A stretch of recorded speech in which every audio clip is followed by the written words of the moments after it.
Today I'm going to show you exactly how I do clean, natural looking highlights that grow out perfectly. Also walk you through the full haircut tutorial.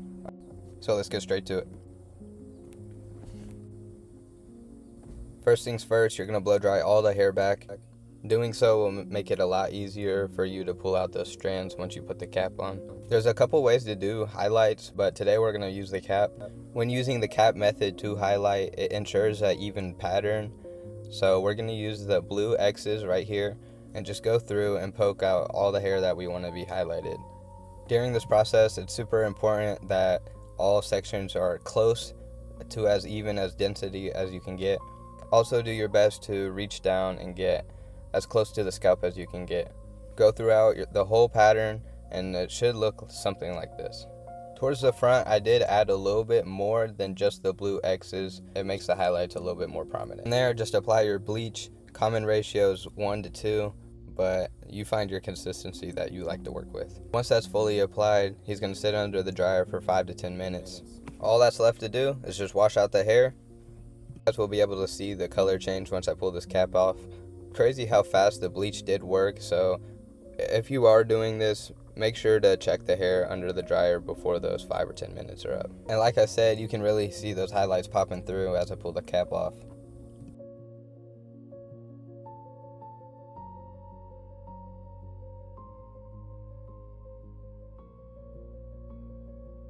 So we're back at the chair now, and we're just sectioning off the head so that we can tailor this haircut towards him and work with his head structure. For these tapers, I like to just split it out into 4 quadrants: the back, the sides, and the top. Starting with the sides, we're just going to take horizontal sections, working our way up towards the top, just taking off all the extra weight. The system doesn't change, but the over direction might. When over directing, this is where you get to choose how much weight you want to leave up at top, up at the crown. Checking my guide and just taking off that weight, moving my way out.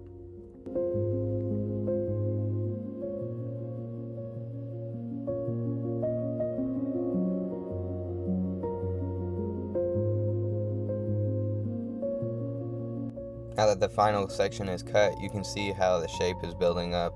Yes, it needs to be refined a little bit. That's what I'm going in and doing right here. Just cleaning up all the extra weight around the ear and the taper area. So when I do go back and fade this, it's a lot smoother of a transition for myself.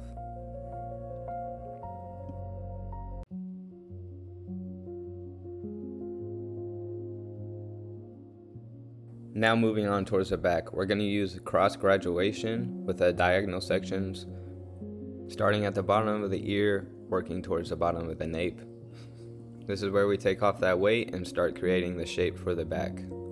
Now taking section 2 slightly above it, checking with my guide that I made in section 1, just taking all that extra weight off.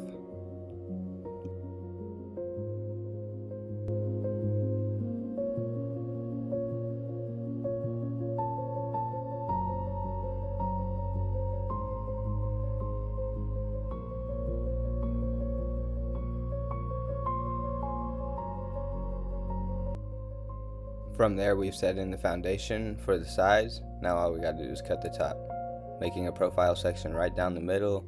This is where we get to choose the ideal length for our client. After making that section, we're going to start in the back, and we're going to use that as our guide, pulling that up and just connecting the two, going from the back towards the front. Get towards the front, you can feel free to over direct it backwards to preserve some of the length, so that it falls forward correctly onto his fringe area. Now that we finished up the top and everything looks correct and we're both loving it, let's do the finishing touches and add in a taper. Starting off with our number 3 guard, since we pre-cut with the shears and set the foundation, this will be a super easy blend towards the top bulk.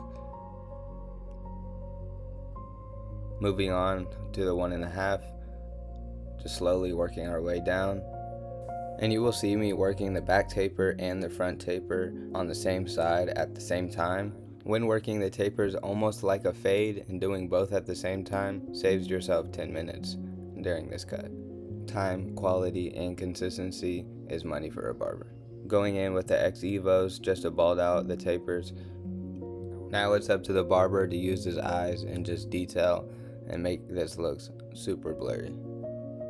Now that you have this side done, all that's left to do is line it out. Using my cocoa trimmers, I'm able to achieve super sharp lines. These are definitely my favorite trimmers in the game.